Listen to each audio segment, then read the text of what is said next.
Okay, let's get started. Who's got my money? You guys ready to talk about that? Yeah.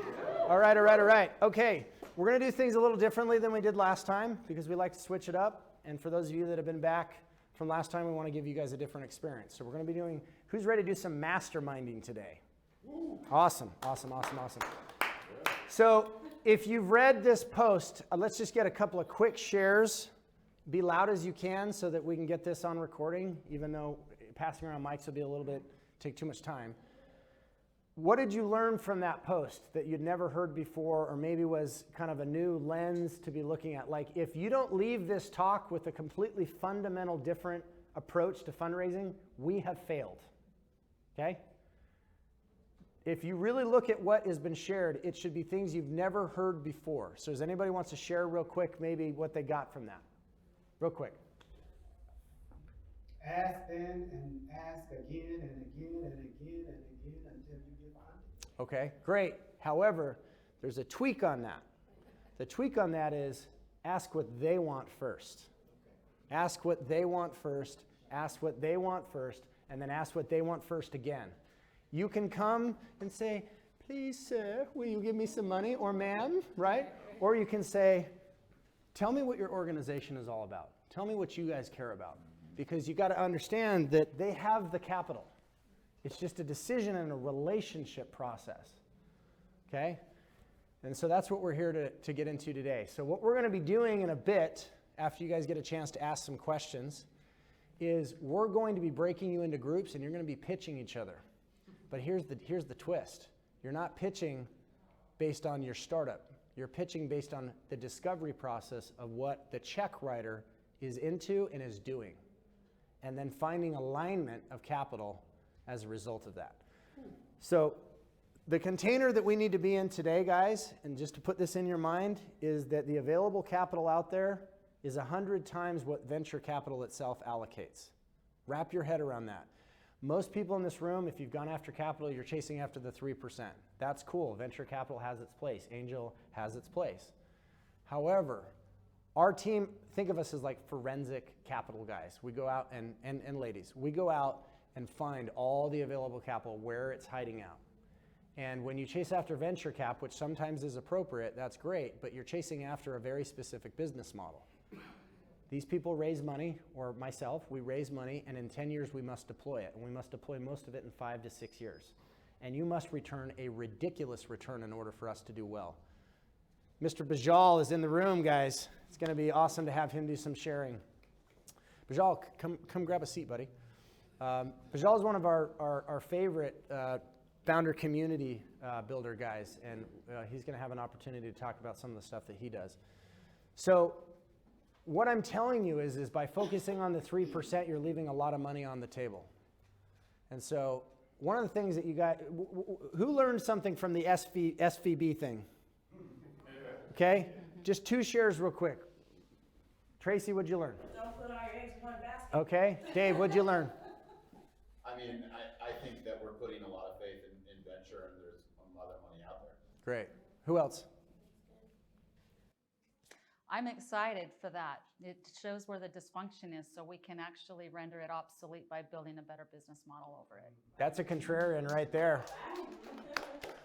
Anybody else? Not your keys, not your crypto. Okay.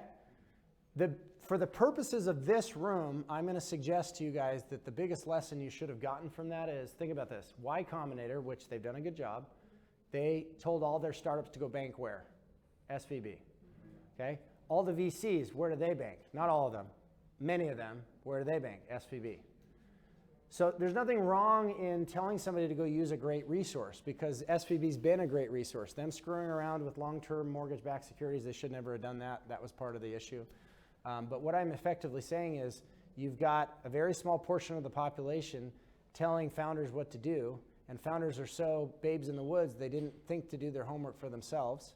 And then the biggest lesson that you should be getting from that is to diversify where you get your capital from. And if anybody thinks that our team did not call this months ago, years ago, we have social media posts where it says founders need to diversify where they're getting their capital from. VCs need to diversify where their portfolios are getting capital from, right? So what does that mean? That means don't raise all your money from VCs. It doesn't mean VCs are bad. It means that you're looking at VCs to save you or angel money or whatever, and you don't realize all the other available capital that's out there. So that's what we're going to talk about today, and I want it to become real to you guys. But the thing is where it's challenging for founders is once they get it, once they realize that there's 100 times more capital out there, then the next thing is they're like, yeah, but where is it? Who's got my money? And then they get lazy. And then they get, well, can you take me to those people? And I'm like, yeah, we're working on it. We're building a platform where we can show you, not tell you. But that doesn't remove your responsibility to do the heavy lifting, right? Because even when we make introductions to you, you still have to pitch them. You still have to understand them. You still have to do your homework, okay? So the biggest lesson that founders should have gotten is they would not be hurting and so worried if they didn't have all of their money coming from one source. It's not just where was their money being held, it was where was their money coming from, right? Does that make sense? Okay. Who's got general questions that we can get into before we mastermind a bit? Got one. When would you recommend? Be loud. Yeah. When would you recommend someone looks to raise capital versus if they have a business that's already cash flowing, just growing it? Yesterday. Yesterday. Why? Yesterday. And I'd love the ladies to talk about this. Rosalie's really great at long-term relationships. Nicole is really good at long-term relationships. In the post that I wrote, what did it say? When it said when. When do you fundraise? When we tell you that you are always fundraising, if you're the CEO of your endeavor, you are always fundraising. Why? Did my relationship with Josh or with Attila or with Bajal or with Rosalie, it took me a while to get Rosalie to trust me, right? This doesn't happen overnight. Sales. Everything we do is sales. So what I'm saying is you're not necessarily taking the check immediately, but you have to understand that this is not, guys, computers are not making these decisions if you're going to get money. If you're getting a credit card offer, it might be that, but in general, you would be super surprised to realize that somebody behind a desk is deciding to whether or not they're going to give you money or not. This all comes down to basic human psychology. What do they want, and how do you create alignment for them to get what they want so that you can get what you want? What's a win for them that's a win for you, right? Now, sometimes somebody's in a completely different industry and it has nothing to do with what you do, and so it's pretty far off. But there's two circles you should be thinking inside of. Who can I get that's aligned to what I already do? And then think in terms of regional, like, venture ecosystems. So there's work behind the scenes that Melvin, Michelle, Nicole, Attila's involved, Rosalie is very much involved, where we're trying to bring together the key stakeholders that operate in every single ecosystem. We've done a bunch of study, and what we've come to realize, history over time, we like to watch the money. If you ever want to know how something works, just watch the money. Where does it go? Who does it come from? What's the alignment? So there's 5 key stakeholders in any functioning ecosystem that produces founder funders. We want to be clear, guys. Our interest, our biggest interest for each and every one of you guys that is willing to hear the call. I got a call from Bajal. Bajal is scaling his business. And he says, what do you think is possible? And I said, Bajal, you always undervalue yourself. And I think that you're going to end up with a much bigger exit than you think.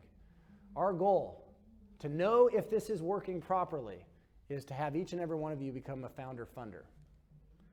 Founders get funded, then they exit. Then what happens? They're sitting on $100 million. What's the next decision they have to make? Where to put the money. Either I'm going to do it again, which is awesome, more jobs, more innovation, more wealth creation for everybody, or I'm tired, I'm ready to be a guide to somebody else, and I'm going to invest my money. And where do they tend to do that? Locally. Ecosystems like Salt Lake City, Denver, there's a bunch of other, obviously we know Silicon Valley, New York, and Boston are amazing at this. They've been doing it for 50 years. So our plan, guys, and you can be a part of this if you're smart, is to say in the next 5 years, how do we bring Vegas to compete with the biggest venture ecosystems in the world and in the United States? And so here's the 5. And again, you can be lazy and you can complain about it. Why do I got to do that? It is what it is. Are you going to be the exception that figures it out and realizes I can help myself by helping others, and I can create the gravity well that can become the Vegas ecosystem? Universities. Universities do what we call tech transfer, which is They generate tech and then they move it into the private sector. So they often are the beneficiary and the funder of some of that technology. So being really close to Jamie Schwartz and working with UNLV is a pretty smart move. They're not the only universities we have in our state, obviously. Universities, municipalities. That's not just Las Vegas City. That's North Vegas. North Vegas is going to put themselves on the map in the next year or two. That's my prediction based on the work that Melvin and Michelle are doing, right? Third is venture capital and angel money. Now, we don't have a lot of this in town, but we actually do have a lot of capital in town. It's hiding out. So you have to start expanding your thought process. Think, well, I guess for now I'm going to have to be willing to seek outside venture cap. But typically venture cap, even though I'm telling you it is not the biggest check writer, it does have a high status in these venture ecosystems being integrated and working very closely together. Does that make sense? Probably the most important, hardest to get to, and this is where Rosalie is fantastic, is private equity money. These guys are the real big check writers. These are the ones that have hundreds of millions of dollars. And if you want to ask yourself, why on earth, Kurt, would a private equity family office or a Fortune 2000 give me money? And if you read the post and you understood what I said, I'm telling you they will give you money that is not debt, it's not a loan, it's not financing, it's not revenue-based financing, and it is not it's not equity where they're taking equity in your business. So if it's not that, what is it? If money comes into your business, we've got a bookkeeper over here, Tracy. If it doesn't come in as a loan that you have to pay back as a liability, and it's not equity where you've got equity where they're a partner with you, what is it? If it's money that comes into the business, what is it? It's revenue. It's revenue. I'm trying to teach you guys to raise revenue. This it doesn't mean just getting customers and clients. You should be doing that. You're a business. So that's why I hate to break it to the founders. If we got a rude awakening with SVB Bank, it's that a lot of these startups didn't give a crap about actually getting customers and clients, right? But what I'm also trying to explain to you is that there are huge quantities of liquidity pools that you can bring into your venture. Like, for example, James is building a really cool fintech venture. If he really puts in the homework, he can go and get groups that want to see him win. Is it easy? No. Is it simple? Yes. Where they'll stroke him a check for 300 grand. Now, 300 grand isn't all the money that James needs, but every 300, anybody here take 300 grand into their business as revenue? Yeah, that's what I thought. So just understand, the reason why private equity is on the list is these guys tend to be the big movers. They're the hardest to get to, the hardest to build relationships with, and it certainly doesn't usually start with you showing up asking them for money. I just want to be clear. It takes time to build relationships where they know that you care about what they care about, and if you're wondering what they want the outcome. They're not as interested in the equity in your deal. Okay, so last month we talked about how Johnson & Johnson disclosed to me one of the transactions out of the 140 that they've funded off their balance sheet. They gave $20 million to 23andMe. I did not know this. I thought, they asked me, said, do you know who funded 23andMe? I was like, yeah, Google did. I was really confident about it because I go and research all this stuff, right? Well, he goes, no, we stroked the first check. We stroked a $20 million check. And then they gave me a list of 11 things they wanted out of the deal. Who wants to guess what was number one, and who wants to guess what was number 11? Number one impact. Number one's the genetic information, yeah? Okay, what do you call that? Data. Okay, and what's number 11? Their money back? Yep. They're a private equity group by size, $100 billion a year, and they made a point to bring it up to me that the equity was the least interesting to them. Now, the message you should not get is to be greedy and to think that your equity, you need to hold all of it. Do you think so we have an investment in Lyft. Do you think that the founders of Lyft that own 22% of their company are complaining? The company's worth hundreds of billions. They're doing just fine. They're billionaires. So the message you should not get is to never share your equity. It's to understand that you don't want to chase after just one type of capital and leave all the other available capital out there. Okay? Now, what I'm describing to you is that Johnson & Johnson has been balance sheet funding on the back end of their company so that you can understand that this is real, right? These deals happen all the time. They're not easy to get into. So the two options are to directly research who might be in alignment. You need to do that work. The other thing that you can be doing is to be part of the Vegas venture ecosystem. And who do you think, when the funding gods, which are the five, and the fifth one, by the way, are the community builders? These are the people that have built organizations like what Choice Business Group is doing, or what Josh is doing here at Tech Alley, or what Rosalie is doing with Regenerative and Local Sparks. Okay, you have 2 questions. Oh, wait, I want to answer his question. Yeah, go ahead. So I would start raising money. That was your question, right? When to start, when you don't need it. But the way to raise it is to be completely authentic, because nobody, especially in private equity, has a bigger sniffer than when they see people that are They're not getting authentic. Pitched every day. So they don't really care. Well, they do care what's going to happen with the money, but they want to know who you are. They want to be able to enjoy being around you. They will give money to people they would take to Disneyland. They're not going to raise money for people that have a great idea, because they don't need that kind of money. They want people that have a good heart and they can smell it. Do you think every business should try to raise money? Yeah. It depends, actually. It depends. I mean, we maybe disagree here. So we're talking about 2 different things. So let's get clear on the terminology. You always need revenue. You're not a business if you don't have revenue. Yeah, You always need clients and customers. You can always take in a check for $300, $500, or $1 million in raised revenue. Most businesses are bootstrapped. 98% of all businesses are bootstrapped. If you're a small business, you don't need to raise money typically. If you're a startup, you maybe need to raise it. If you're a venture, 1,000% you will raise money. A venture is a company that goes like this and it becomes $1 billion unicorn. But how you choose to do it and when you choose to play these different types of capital, there's 20 plus different types, depends on you.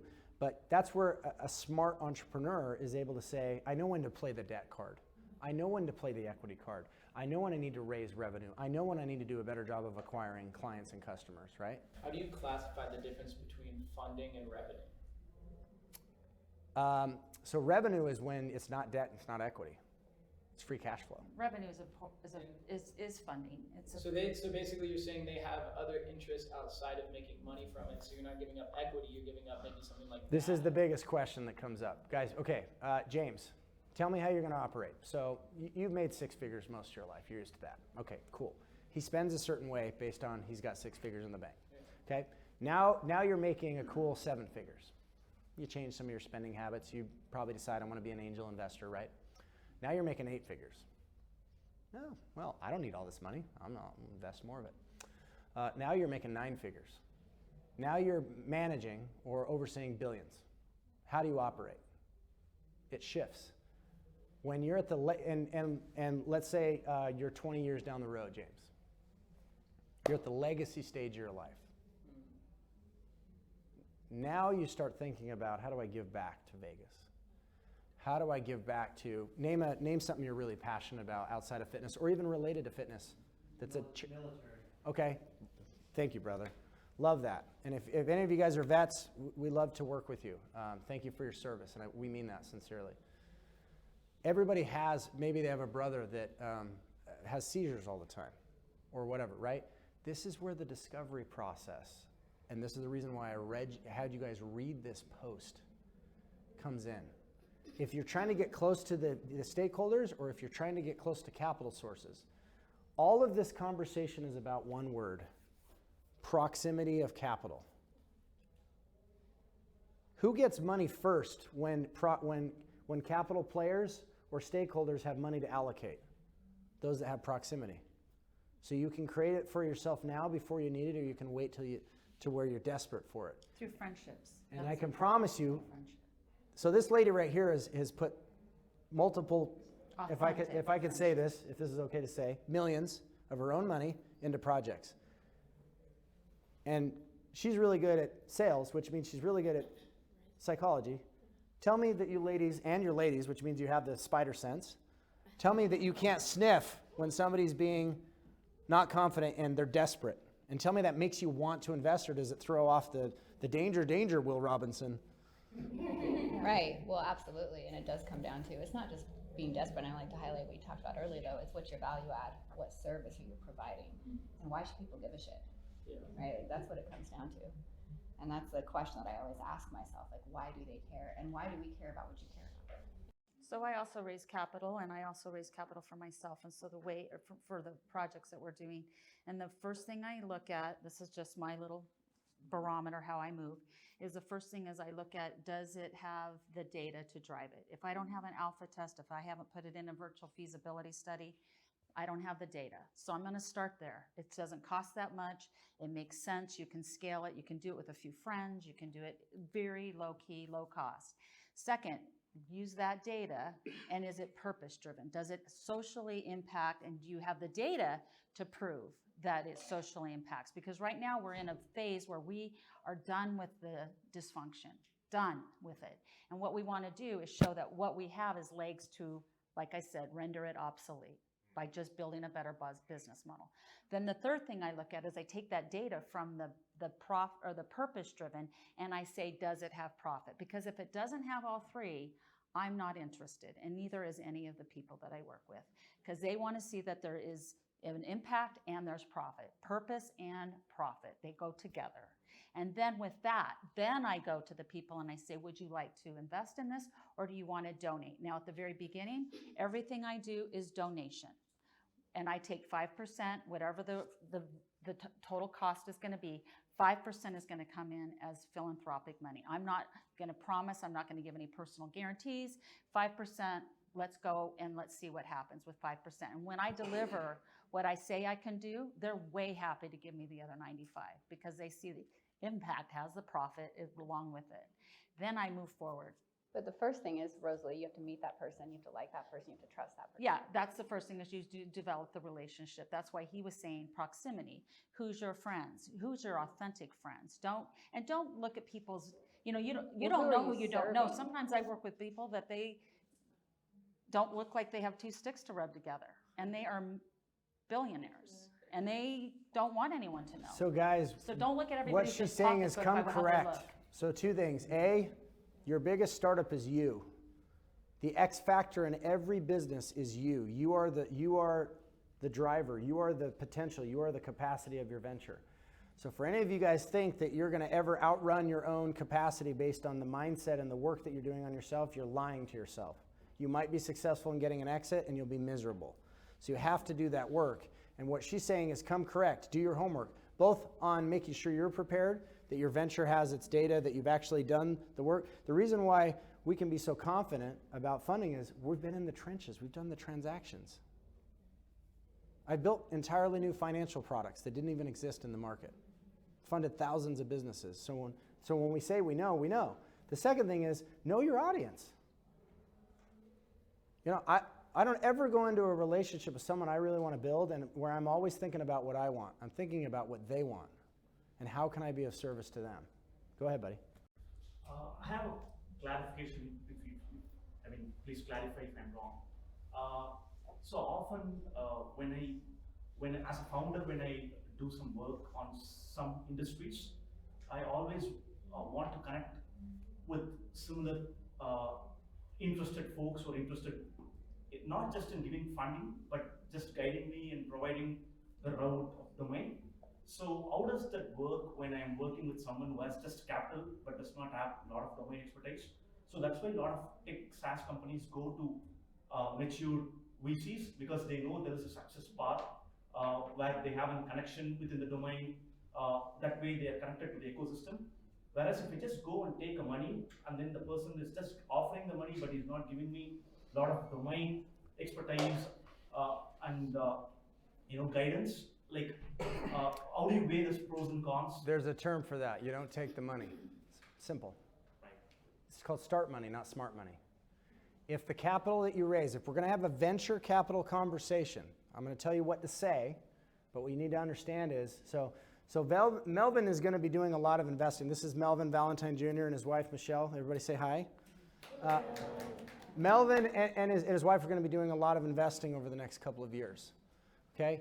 If you go to, and you want to have a venture capital conversation with someone, you need to understand that the money they have is the least valuable thing that they're bringing to the table. And if it is the most valuable thing you find in what they offer, walk away.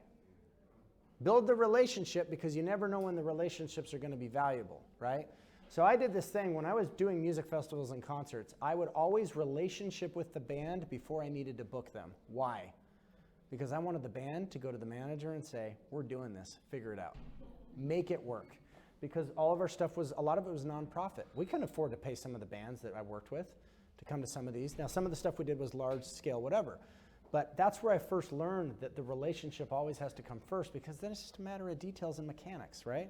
So the first response is, if you are thinking about taking capital, this is a marriage. Be very careful about the bedfellows that you take. You are in a marriage. Do not kid yourself. It is a marriage. This is your child that you are birthing. So if you're partnering with someone, taking capital from them, working closely with them, you are getting married for 10 years. Let that set in. Number 2, this is the question that you ask. Don't be a jerk about it. Know when the right time to ask is. But at some point, you need to understand the VC's job is to also make sure you make it to the next capitalization experience. And the question you ask is, what is your plan to bring me to additional capital? Meaning, you should look at capital. We have this term called capital sequencing, which is how do we coordinate, stack, and sequence capital relationships and capital of different types over time, where it's a process, right? You need to look at capital players as a daisy chain. This person gets me to this, to this. And if you guys don't understand how this works, this is how Uber, Airbnb, WeWork tried to sink their company over and over and over. But they were backed, not funded. What's the difference? Funded means I just got money. Backed means we're gonna support you with money, and we're gonna make sure you don't fail. And the game is rigged for Silicon Valley founders, if they're at the highest level. Because what happens is a Rosalie or a Nicole or something says, let me put my arm around you. Let me introduce you to all my friends. Let me dial a friend when you need more capital. Let me bring in a head of HR. It's not just capital. They're rigging the game for capital, data capital, which is users, clients, and they're rigging the game for human capital.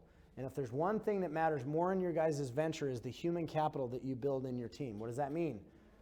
The capital partners are part of the human capital equation.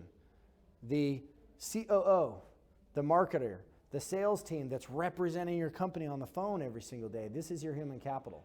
When communities and venture ecosystems complain about growth, they're always worried about 2 things, follow-on capital and talent. So you guys should also be thinking about that for yourself. Do not just take capital just to take capital. Don't do that. That's a huge mistake. There's a lot of founders that do that out of desperation. The time to be raising capital was 8 months ago. We have a lot of founders that call us and they're in trouble, and there's not a lot sometimes that we can do because they're already downtrending. They already spent every dollar they had. They already took in $1.5 million, and their investor is not helping them to get additional capital. And you guys just understand something. The investor not helping you get other capital hurts them too, because what are they banking on if we're having a venture capital conversation only? They're banking on an exit, and they need to make a 10x to even be remotely happy. Okay? Other questions? Yeah. Go for it. Yeah, so I love what you said, Rosalie, about profit and purpose, managing those things. To me, there's a contradiction here I'm trying to work through, so I'd love you to clarify what you mean about being able to, on the one hand, have, you said, free revenue or revenue that's not equity, that's not debt, right? And basically bring capital into the business that way. And on the other hand, we're talking about we're sick of this dysfunction, we're ready to build a better model. I would argue that the dysfunction is a misaligned incentive. It's what Allen Ginsberg called Moloch. It's the multipolar trap. It's the tragedy of the commons. It's the race to the bottom that we're all in right now, externalizing our costs on the environment and each other. So my point is like, have you found some magical model around that? Or if the capital's coming in for free, it's not free. Like they want your data or they want something else. So my question is like, what's a way forward in which we can bring capital into a startup that does have purpose, that does have mission, right? And not get compromised and lose our soul. Right? I think you're having a very black and white conversation. It doesn't need to be like that. Okay. So when you say that the sponsor, this is the reason we call it sponsor capital, okay, which is not a term you can go look up. We made it up, just so we're clear. But the reason why I use that term is because when you do a music festival, everybody understands you never fund a music festival without some sponsors. And those sponsors never get a return. They're getting awareness and whatever, right? So sponsored capital is what we call this, I'm going to stroke you a raised revenue check. I'm going to forward your revenue. they're not always looking for anything. Sometimes they just want more female founders. You need to understand that. Like sometimes they want the data, and you giving them the data doesn't mean you're doing a deal with the devil, right? Because in some cases, that data is really valuable to what they're doing, and it's not a bad thing. I don't know that Johnson & Johnson taking the data from 23andMe is a bad thing, right? You don't think it's mildly questionable at all? I don't think it's questionable because I don't know enough. I don't get upset about things until I know what they're using it for, right? I don't have time to worry about that kind of thing. Yeah, all I'm saying is that they wouldn't reallocate the capital unless they had a good reason. Yeah, there's all Because the nature of Johnson & Johnson is that They're it's all- maximizing self-interest. right, and I don't have a problem with self-interest. I have a problem with selfishness. I have zero problem with self-interest. Self-interest is what built every piece of technology that's in this room. Full stop. Yep. Somebody bring me a better system than capitalism. Bring it to me. Show me. It does not exist. I think what you're saying though. It doesn't mean it's perfect, but it does not exist. If there is not a self-interest, people will not build innovation and technology. We'll also take the last well out of the ocean. That's going to happen. That's a different conversation, but that's not to say all entrepreneurs operate that way. The WeWork founder does, but that doesn't mean every other. Most founders aren't doing this for the money, guys.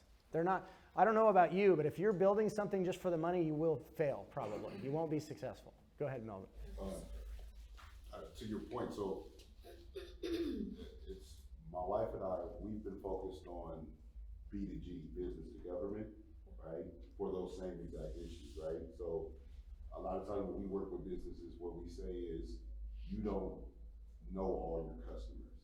So when we connected with Kurt, he used the term sponsored capital, but how we looked at it was customer segmentation, right? So I heard there was a fitness company in here, right? Somebody was doing like a fitness product. I don't even know the details, right? But I just know fitness industry, right?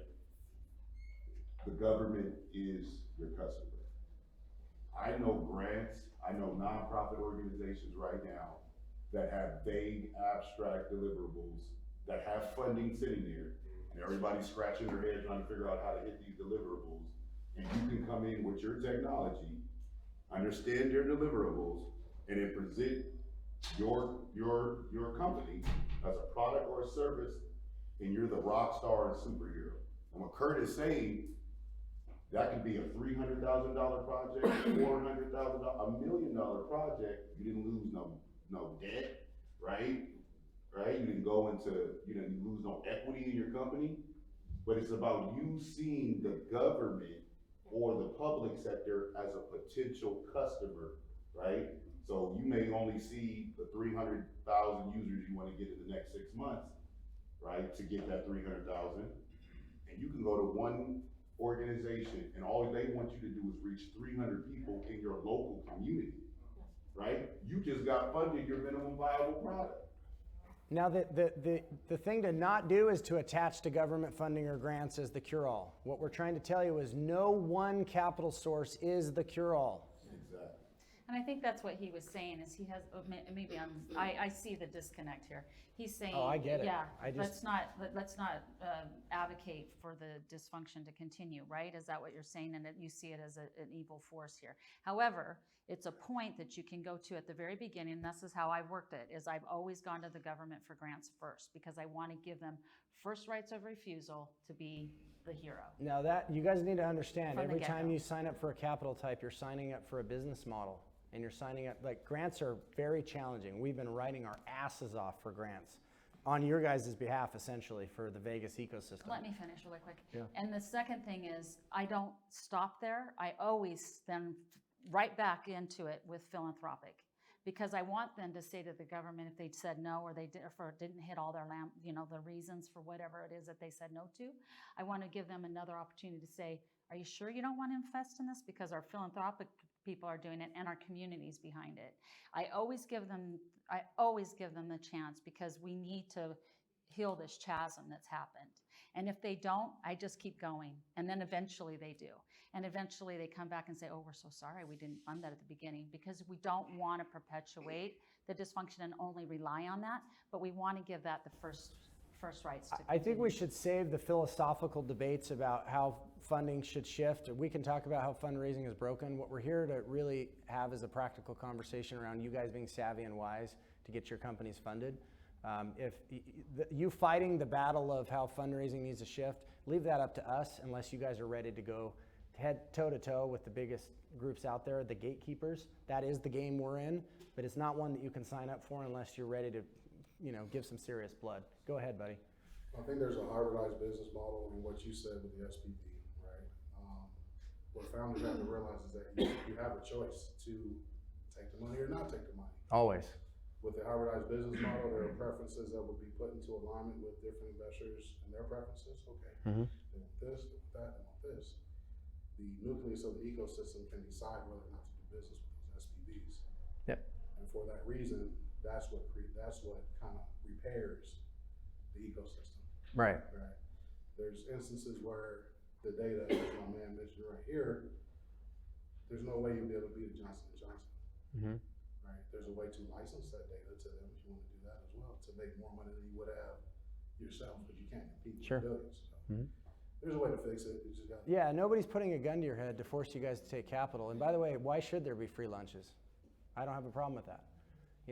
Nobody owes any of this to any of us just because we want to build a business that is mostly going to enrich ourselves and help a bunch of people along the way. Keep it short if you can, please. Practical question. Yeah, you're good. So if it's not debt, if it's not equity, if it's not philanthropy, it's revenue. But what's the vehicle for it to come in? Is it a safe note? Like what is it? Can be anything. See, you're trying to get real focused on it, but the reality is it's like a real estate transaction. Anything goes. It could be sponsorship, a special purpose vehicle. It could be an SVP, SVP if you want, But at the end of the day, and just so we're clear, Johnson & Johnson was not stroking a philanthropy check. In a way, it is philanthropy, but they're not looking at it like an investment, even though it's an investment. They're looking at it like this can help a lot of people, and we also can get access to data. And in general, we can get upset about what pharma does, whatever. I don't take any drugs of any kind. But at the same time, I don't think it was I know this individual that put the deal together. I know for a fact that he's somebody that cares deeply about water. I mean, he's at the forefront of what's happening with sensors on a lake and all this other stuff. So in general, I expect people to be good. I'm also always wary that sometimes people have scarcity and they operate out of scarcity, and those are where the takers come from. So. He's got a question. So just real quick, so I was an on-stage investor with back in the East Coast for a little while. Yeah. I had a founder there pitching this tech. I said, I'll give you your deal. I don't really have any faith in the return, but if I get a non-exclusive license to the tech in areas that do not compete with you, I could avoid having to build the tech. So if you light my money on fire, I don't have to be that upset. I hedge my bet a little bit. Wish you all success. They said no, but just to give you the example, it sounds like that's what you're talking about. There are opportunities, and I've also known there was another startup that was really good at building apps. And what they found was they actually could do a lot of consulting with other startups and help move things along and help them with investors, because investors also said, can you help with this, can you help with that? So there's some services work. So I guess even, hopefully I help my friend here, you take a look at the services that your startup can offer, and maybe these are one-offs that are only useful to one person with one money in a community, right? Putting together a local event, you're doing event software, whatever else. But I think that's more or less what you're saying here. Yeah, guys, there's infinite possibilities for infinite corporate agendas, infinite personal, name something that, okay, she's really into accountability because of what she's experienced as a stateswoman, as a investor, as someone that's been involved in projects and things like that. So if somebody came to her with a really awesome accountability app, or had the ability to do it, or understood the scope of it, she'd probably be likely to stroke a check to them, right? This isn't really rocket science. We overthink it, but at the end of the day, these guys are sitting on trillions. You need to understand this. The venture capital industry is $330 billion a year. This is what we've tracked down. The actual amount of money that flows into ventures is 5.4 trillion. 5.4 trillion. Guys, let's get into some abundance here. Startups are funded every single day, and that will never, ever change, nor should it. I went to South America, and I'm so grateful for Uber and all the other billion-dollar companies that have been spawned off of copying Uber. And actually, Uber copied a couple of other companies. Lyft was first, and there was others that were first before that, right? So get into some abundance and start thinking about the fact that these groups stroke checks for their own reasons. You need to figure out why they would do it. Is it homework? Yes. But your startup is depending on it. Your startup is depending on it. Okay, we can do more questions, but I really do want to get enough time. We've only got about 20 minutes to do some like circled up people where you guys are pitching each other, practicing as if you're talking to somebody that is a check writer or is a venture ecosystem stakeholder, right? And you're not pitching them. What you're doing is you're doing the first step. Guys, you can pitch people like, yeah, we have a deck, but we know it so well that I can talk to somebody in 30 minutes and they got the deck. They got the pitch. They just don't know that. Hopefully 10, not 30. Right? Right? And remember, it's not you pitching them. You are pitching them with your personality and their friendship. So that's what you're practicing. Not what can I do for you? What can I do for you is what you're starting with. That's what he's trying to teach you. Always add So Bajal, for example, does something pretty cool. He provides income to families all over the world because he places highly talented people to become part of your teams to help you delegate those aspects. I think that's pretty freaking cool that over Bajal's career, and he would never talk about it, he's provided food and income and fed thousands of families. Am I correct?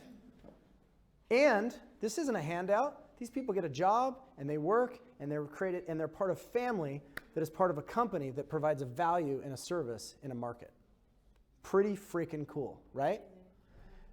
Now, do you think it's possible that Bajal, with all of his charisma and all of his unique background, can find somebody that loves that story? I got to know Michelle and Melvin and fell in love with their story and said, hey, let's be stakeholders together, which it sounds sexy, it's not. It's just a bunch of work. But that's what we're doing based on their story. They come from a different place than I do, which means they can serve a different audience than I do. And if we want to bring as many founders, small business owners, workforce individuals with us, we need to be willing to say, hey, what do you know that I don't know, and what can you do that I can't do, right? Do you guys want to do the mastermind thing? You just want to keep going with questions? Let's go. Okay.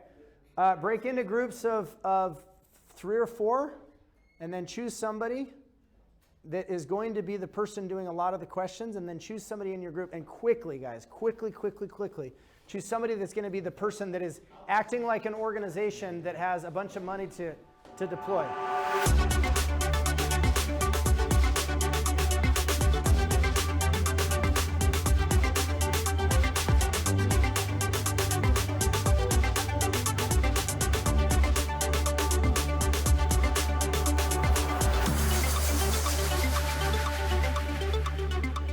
Was this a good experience? Okay. Do you guys still have a lot more funding questions? You should be saying yes.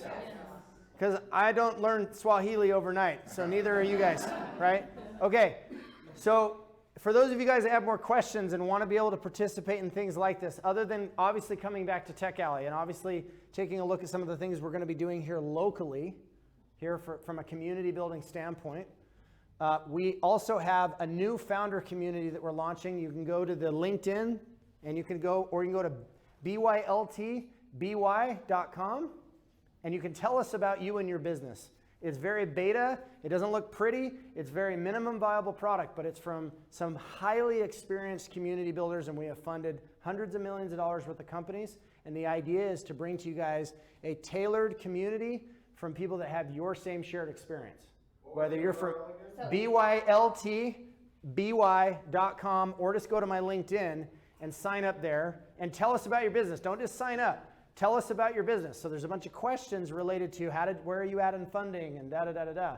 And then we're going to be launching the online community side where you can be having these conversations. And the other thing, guys, is be following our LinkedIn profiles because we are writing about these subjects every single day. Every single day you can expect that there's going to be posts coming from our team about how to capitalize your business and much more importantly, how to build the relationships that are necessary. So one last thing I'm going to share before the ladies have some important things to share with you. Melvin, if you could come join us, that would be great. I know this is a lot to take in. I've been a VC and a funder for a very long time, and this has humbled even me. The rewiring that's had to take place for me is I thought I knew capital, and I realized most people don't, myself included. I had to go from understanding how venture capital works, which is a narrow part of it, and being like a debt lender for startup loans, to now having to think like how billionaires operate and how private equity game theory operates. So we're going to be deconstructing that and getting it really planted into your brain online. So if you want to be having more of these conversations, we want to collaborate with you. We want to hear from you. We want to hear what you're up to. And we've got a couple of different platforms under which you can do that. And so we have this new founder community. The other community we launched a year ago is all related to the startup of you. So in Austin, Texas, we built a brand new community around you guys experiencing transformation and living a transformed life, which is probably the most valuable thing you can do to go out and be a trained capital killer, you know, to raise these relationships, is to be so badass that when you show up in a room, people listen because they feel your energy. It announces you before you arrive. Okay, ladies, what do you got? Go ahead, Nicole. Well, I'll start with, every day I have companies come to me and reach out to me. I'm having people come to me constantly saying, hey, Nicole, we need help. We need funding. We need help with our sales. We want to hire sales, but we can't afford to. And when I get into their businesses and I start talking to them and learning about what they're doing, usually what I find, and this is something you should ask yourself, is what processes do they have in place already? How effective are they in their sales? What story are they telling? What value are they adding? Have they done the market validation to know if they're even speaking to the right audience, right? Usually people think they need funding, but a lot of times they need better marketing and sales.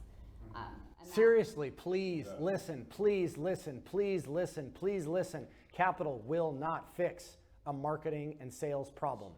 You can throw a bunch of money at it, but if you don't know how to acquire customers, it's a race to zero. And I've seen it happen. I've seen it happen with some businesses that look great on the outside, and you get in, and it's a disaster, and there's so much dysfunction going on. And this comes back to the transformation, actually, that we're so passionate about, and this is why, because you can't help others if you don't help yourself, right? It all starts here. And that's the thing, is like, are you looking at yourself? Do you really need funding? So, same question. So it's like, when do you need funding? Yesterday. When do you need sales and marketing? Yesterday. Yesterday before yesterday. Yeah. So that's the key. I mean, everything's dead in the water without sales and marketing, right? Like, what are you going to do if you're not out there pushing your product, if you're not out there helping people and serving others, then what are you really doing? So, but if you're a startup that, you know, like you're a month, I'm still, you know, kind of like validating the idea. Is that conversation that I need to still be thinking about or actually having at this point? Yes. So you absolutely do. So you have an MVP? I'm building an MVP. So you are. Okay. And what do you plan on doing with it? Like customer validation, I was planning on kind of like getting 5, 10, 15. So you've got to sell your product already to get users to validate your MVP. Yeah. Right. So you already need sales. You already need marketing. You've already got to figure out. But not formally. Like it's almost like I'm selling, but not really. You're always selling. Yeah. Right. Yeah. That's why I say like everything we do is sales. It is. Yeah. So knowing those processes, learning it. I mean, I think it's the most beneficial thing that I've learned. And I didn't want to do sales. It's not what I started out with. Like, oh, when I grow up, I want to do sales.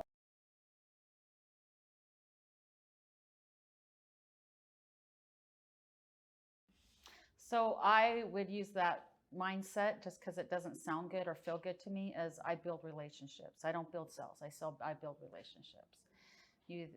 I always say, if you don't like me, it's because you don't know me well enough. And ask my ex-husbands, they don't like me. If they knew me better, they would love me. Anyway, this is a great group, so why not start here? You know, we can start right here. Find yourself there's 3 or 4 people in a circle, there you have a mastermind. Start here, start talking. What is it, just like we practiced over there? It's not pitching each other, it's engaging in conversations about how we can help each other. And then when you walk away from that circle, have a tangible accountability with each other of, hey, I'm going to help you with that. Let's meet up on Friday. Always walk away from a circle with something that you're going to be accountable to do back to the group. Now, I do want to preface this though. I agree with you, Rosalie. Nobody likes the term sales, but we need to change that negative connotation, because it's really truly what we need. And I believe sales is providing a service, right? We're adding value. It doesn't necessarily mean that we're trying to convince somebody of something they don't want. We're not trying to sell you a used car that you don't need, right? Like, that's not what's happening here. It is relationship building. It is building those relationships of trust. Just to piggyback off of that with Nicole, so from my perspective, like she said, changing the paradigm of sales, life is sales, right? I gotta sell my wife and where we're going to dinner later on, right? No, but right? Like, so if everything is sales, right? If you have kids and you're trying to convince that 7-year-old it's bedtime, you gotta sell them on it, right? Your life would be a good salesperson is able to connect with people and create a shared value experience. You're supposed to be doing that with every human being you come across. And that's because we care, right? That's Yes. because you care about people, we care about humanity. It's not because we're trying to get you something that you don't want. And that's the thing I think we've got to change, that mindset of everything we do. And last thing, if someone doesn't really connect with you, next.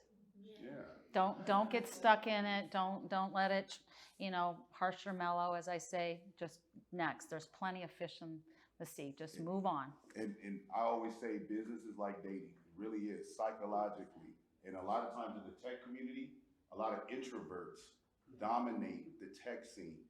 So deep down inside, you have concerns about rejection, and right? So you have to get over that first. The first thing you have to do is get past your fear of rejection, right? And that's why it's like dating, because a lot of people are scared of rejection in that process, right? So there's that overlapping similarity, right? But if you can first deal with that reality, it's okay that you weren't a match for that person, right? It's not a reflection on you or your lack of worth or value, right? In order to find that right person or that right partner, you have to be willing to have those discussions.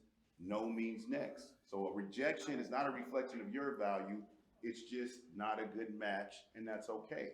And that's the first thing you have to get over, is that rejection, that fear. Yeah. I was gonna say, just to piggyback what everyone said, yeah, no means next, but it's about timing, right?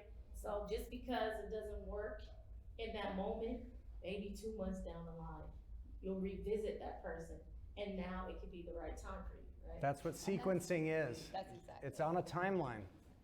And you're stacking as many dominoes as you can. You don't know when they're always going to be aligned. And that's why you're maintaining relationships. That's exactly why. Guys, we've got to wrap. Get to know these individuals. We'll see you on Built. We'll see you on LinkedIn. If you guys need help, reach out. Twitter, LinkedIn, all that. We'll see you next month.